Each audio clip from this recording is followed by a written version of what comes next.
Good afternoon, everybody, and welcome to another edition of the Corby Connections. Our guest today is Kirsten Martin. She's a professor in the Mendoza College of Business at Notre Dame. She is nationally recognized for her expert in privacy, technology, and business ethics. And do we need that now? Her work has been published in the leading academic journals, such as the Harvard Journal of Law and Technology and the Journal of Business Ethics. This year, she published a book entitled The Ethics of Data and Analytics. Kirsten is a regular speaker on privacy in the age of big tech. She gave a speech for TED Talk, and we will share the the link of this talk to our group. And the link is, it's not their story to tell why companies should respect privacy online. Kirsten, thank you so much for your time, especially as we record this conversation right before the holidays. And I know someone with your expertise is in much demand, probably in at least as much demand with your family at home at this time. So we appreciate that you're with us. But I wanted to start out by simply saying I carry my iPhone pretty much wherever I go. When I get, I use it to get directions when I'm driving. Sometimes I've just noticed recently, it'll know based on the time of day I get into my car, it will tell me you're going to work. The traffic is light. This is how long it's going to take you. And during my day at work, I'm Google searching all kinds of ideas that come into my head, questions that I have. I search YouTube. You have said before that people have no idea the sheer volume and also the intimacy of the information that is being pulled from all of these sources. So I thought I would start out by simply asking, who is pulling information and what are they doing with it? Before then we talk about why should we care? Right. Yeah. Well, thank you for having me. I think that's a good question. Who actually is getting access to this data? And I would say there's two types of companies that are really getting a good look at you. So a good flavor of what your day is like or what your life is like. And some of those are going to be like the companies that we know the names of. So it might be Facebook or TikTok, because they know what videos you're watching and what you're not watching and who you're following and who you're not. Google, based on who you're searching, what you're searching, like, so they know your concerns and your preferences and what your interests are.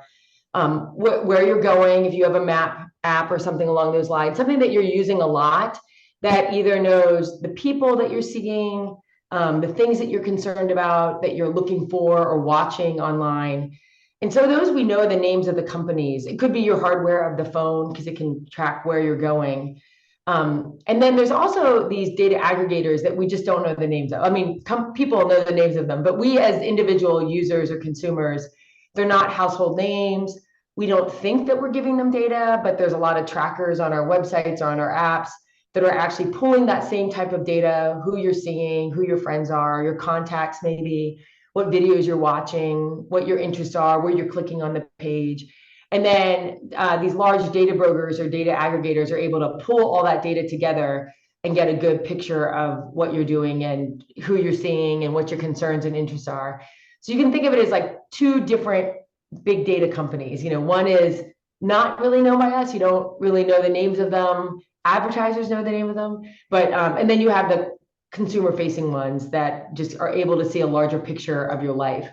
And then what they're doing with it is, usually it's all sorts of things. So the data brokers or data aggregators might offer services to find you, so it could be, where you are, or like a location data aggregator that you can actually find out people who have been near this, restaurant, or people where this one person might go and who they might see. It might be a service that you're able to find almost like a kind of a credit report about somebody. So companies, not meaning you and I, but companies can actually get more information about you. And then advertisers, they're able to see, they could say, please place an ad in front of people who are looking for bail bondsmen, or payday loan lenders, or gambling near me. So they're not always looking for the high value dollar product. They're not saying necessarily find me everyone who's searching for a Mercedes and then I want to target them with these other expensive goods. A lot of times they're targeting people who might be kind of at a pivotal moment where they're looking something up where they need a lawyer. They'll find me an attorney and then they're going to target them. Okay, so I guess then my question sort of shifts to if we now know how the information generally is being used, do I care about it? Because if I'm searching or looking or watching videos about Notre Dame football because I love Notre Dame football, and then I'm seeing ads while reading news stories for, buy this Notre Dame hat, buy this Notre Dame shirt. Well, they're giving me information that I need. And it's sort of like, well, I don't care so much because at least they're using, I know going into it that I'm getting a tremendous value out of this iPhone that has the world of information in the palm of my hand. And I'm willing to give up some information. And if they then feed me what I'm interested in, more of what I'm interested in, then what's the harm in that? But I suppose it crosses a line then when it could get into something more nefarious, like if it's seen more as manipulation. Is that something that you're concerned about?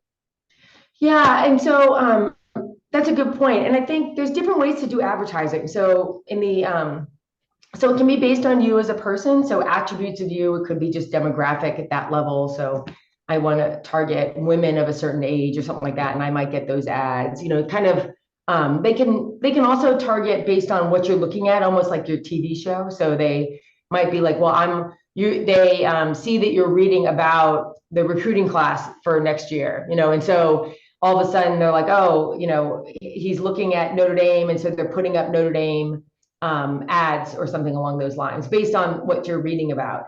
There's also ways to actually target you where they might know your information based on information you provided. So when you're on a certain website that they're gathering what you're interested in so that they can give you ads so that you kind of are aware that you're feeding into advertising. I think part of the issue is that they're gathering data in one context, like you're looking up something on WebMD and not thinking that you're feeding advertising, and that we think of advertising as just a different context, like a social domain. So advertising and marketing has its own rules of the game, the people in it, how we think advertising is supposed to work in society, what's fair and what's not fair in advertising.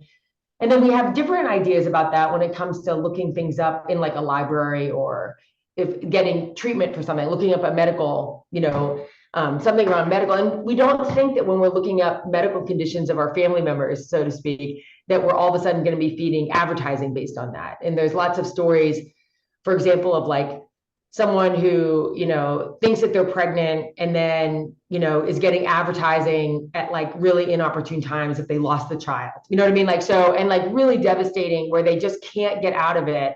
And it's almost, and there's really no way to track down how these data aggregators are collecting that type of information.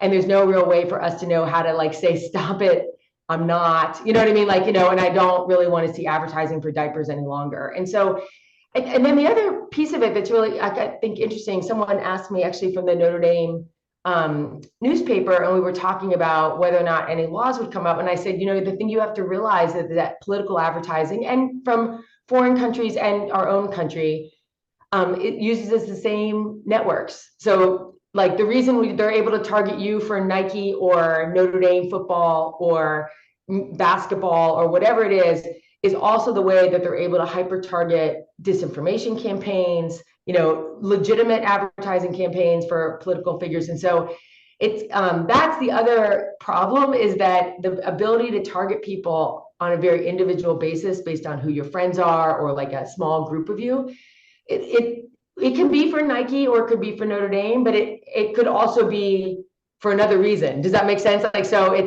that's the problem with the technology of being able to gather a lot of information about you and then target you at the same time, is that it's not always based on Notre Dame paraphernalia, which is fine, you know what I mean? Like, so that's part of it, is like, how are they using that data, and are they using it against you?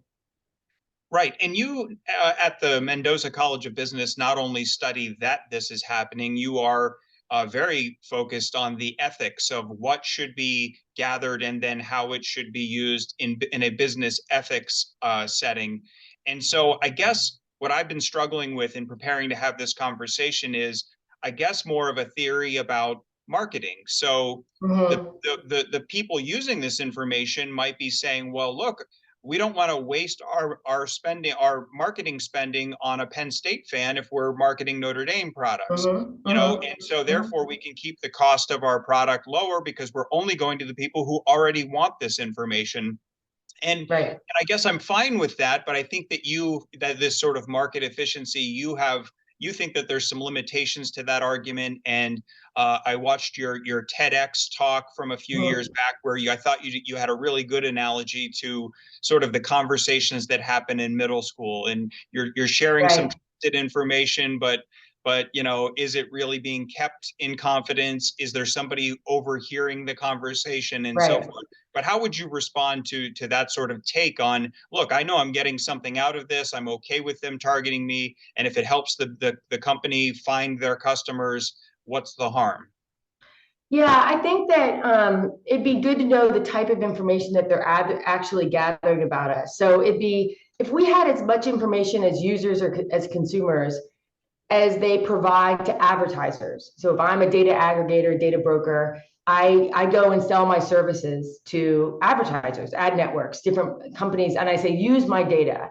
I know so much about 500 million people across the world, and I know thousands of data points across about each one. This is the type of information that I have about them, but we don't get that level of information. Like that's confidential by the data brokers. So I think part of the idea, and I hear this all the time, that they'll say, well, they don't mind because they being users or consumers, because they get good advertising. But the problem is sometimes they're not getting good advertising, and they can do pretty well with less data. I mean, like that's the issue of like there's work being done about like how long and what type of data do they really need to actually target us efficiently. So I remember once I was looking up like gas stove because our gas stove broke, and they continued to target me for months. I mean, which doesn't make a lot of sense because obviously I had to have already gotten a gas stove. Like I Right. can't not have a gas stove. But maybe they thought I was remodeling or something like that. But I was just like, wow, how long did they think I was going to go without a stove? Like that's amazing.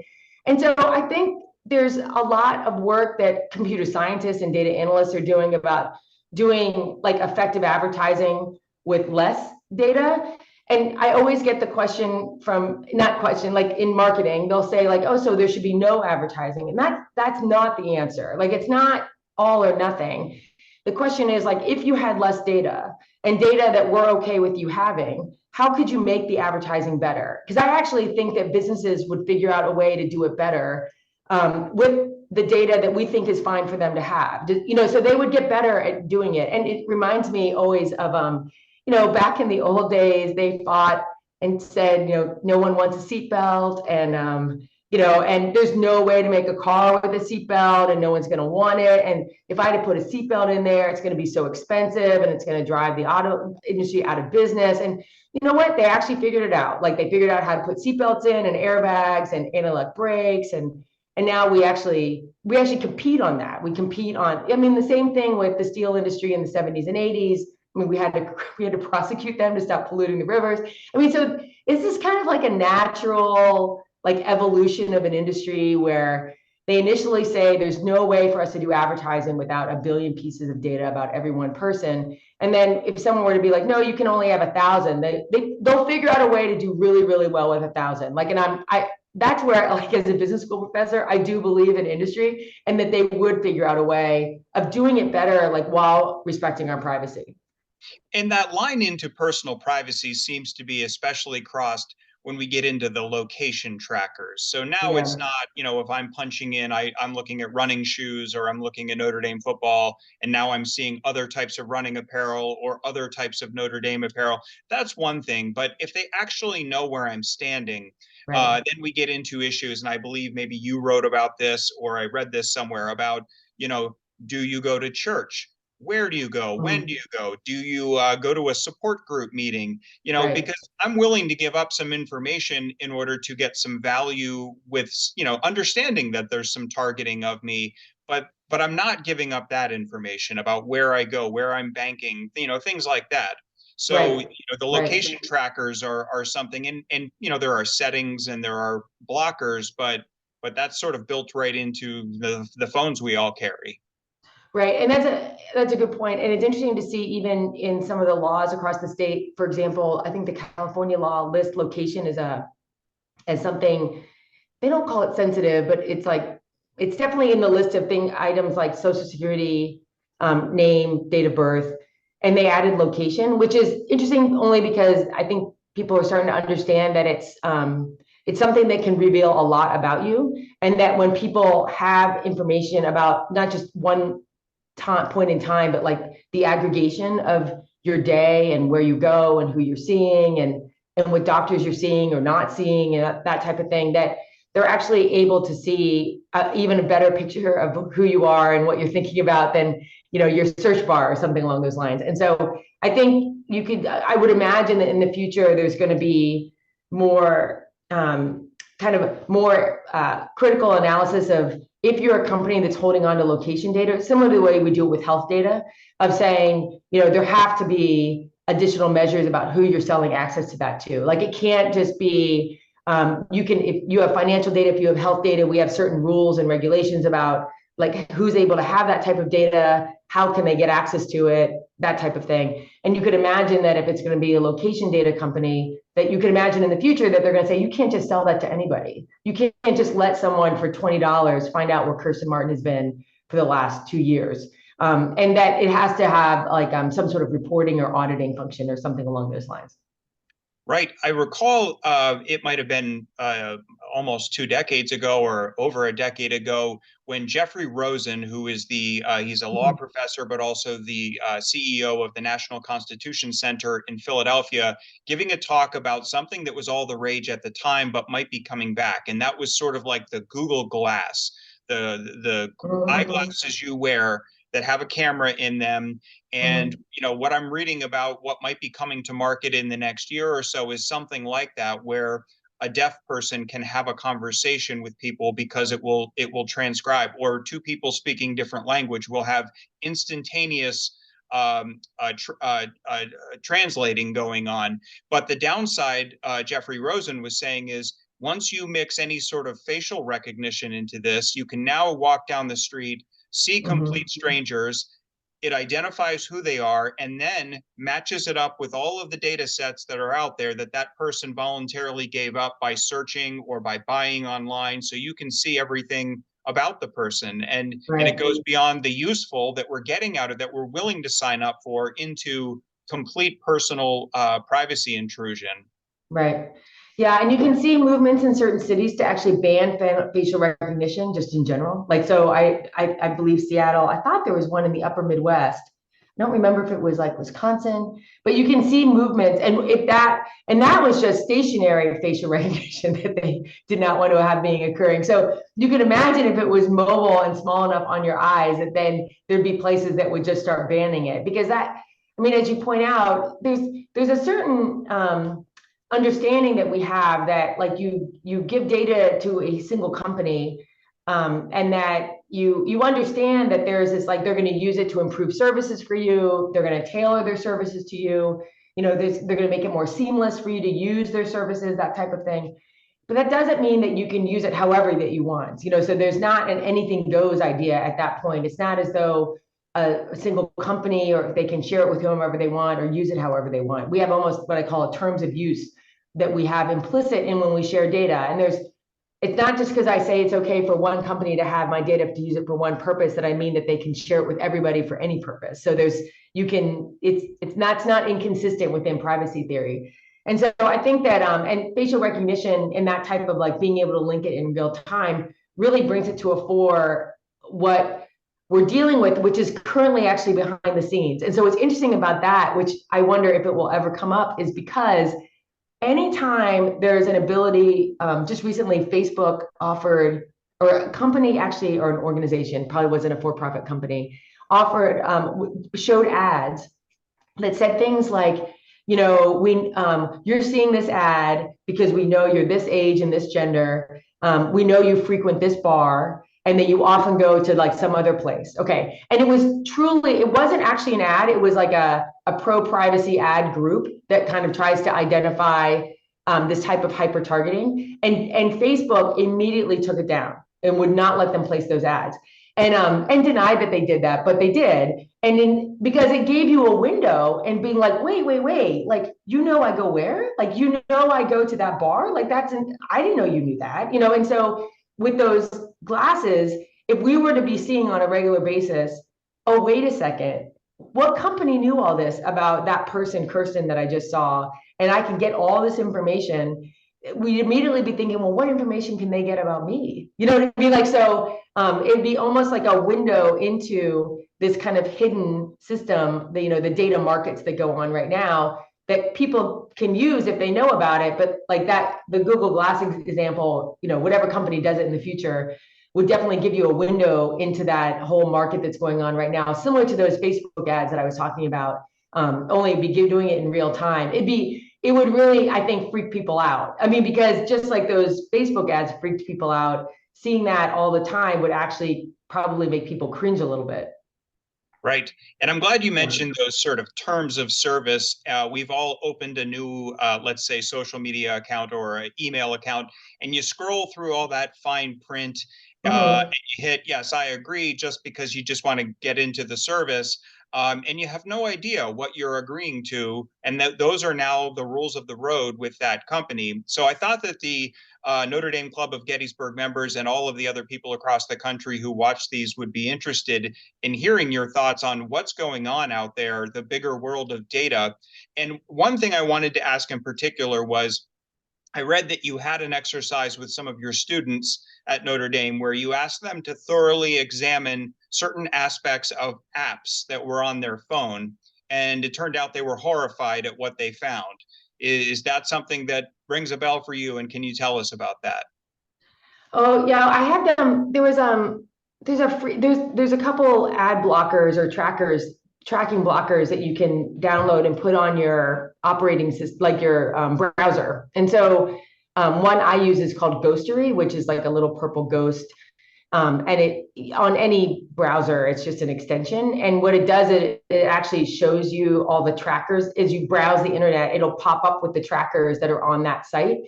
And sometimes they're worse when you're signed in. So if you go on some, it'll be like 20 trackers. And if you're signed in, it'll be like 40 trackers. And so it doesn't always make a lot of sense that that's what occurs, because you would think you'd get a benefit by signing in. But that was like when I taught that class, when we talked about location data privacy and just privacy in general online. They just did not know about all the hidden. I mean, people know trackers and cookies exist. They know they exist. They just didn't understand the breadth, you know, that they probably knew that Google Analytics was always used on people's web pages, but that's just to help improve the services of that web page, you know, and they know that the Facebook icon shows up, that they knew about.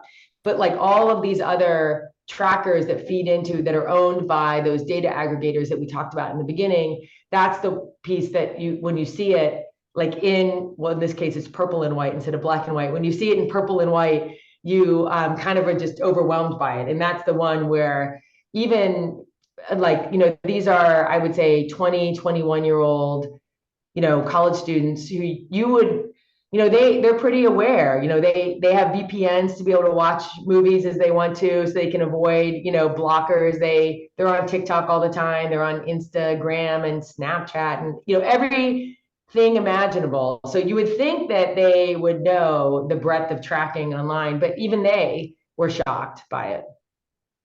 Sort of as a closing matter, to be respectful of your time, I think, you know, maybe some closing advice for people. I know that in the TED talk you gave, the TEDx talk, you reached the conclusion that, look, this is a decision we all have to make for ourselves as consumers. And once you learn, maybe from those ad blockers or trackers, you learn the companies that are ethical about this and Mhm.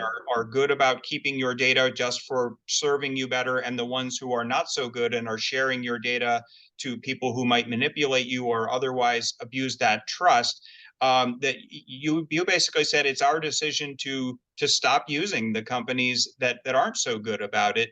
But what closing thoughts would you have for people if they are aware that there are ways to see what's being tracked, if they're just even now aware for the first time how extensively they are being tracked? What should they do with that insight?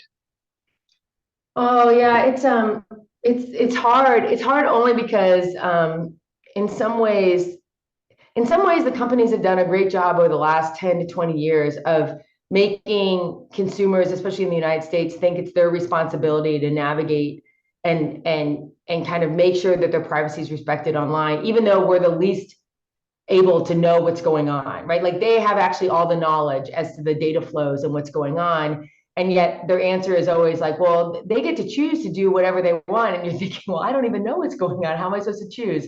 And so in some ways, they've done a really good job of that. There's a economist at Carnegie Mellon that calls it responsibilization, like putting almost too much responsibility on the consumers that they actually have no ability to do.